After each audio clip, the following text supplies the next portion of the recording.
Hej og velkommen til Citrotex lille værksted. Jeg er i gang med at lægge sidste hånd på den første ud af et antal ældre Føxt BT4002 temperaturskabe, som jeg har opkøbt fra Nokia.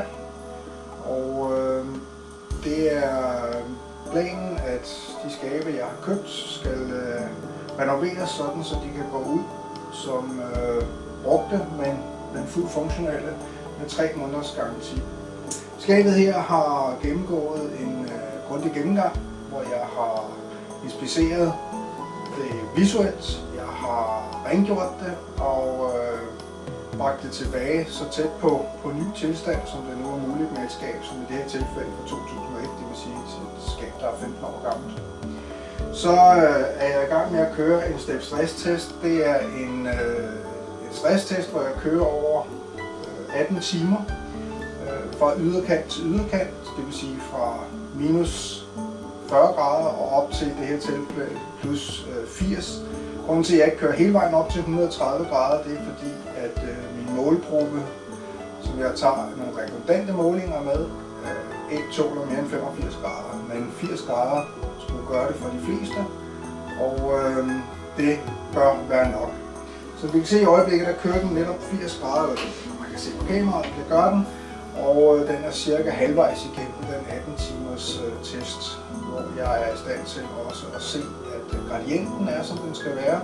Gradienten er det bedste målepunkt, man har sådan umiddelbart til at måle skabets evne til at køle. Hvis gradienten ikke holder de 4-5 grader i minuttet, som skabet er specificeret til, så er det en indikation af, at kølesystemet ikke længere er, som det bør være, og så sætter vi selvfølgelig en servicetekniker på, inden det bliver sendt ud.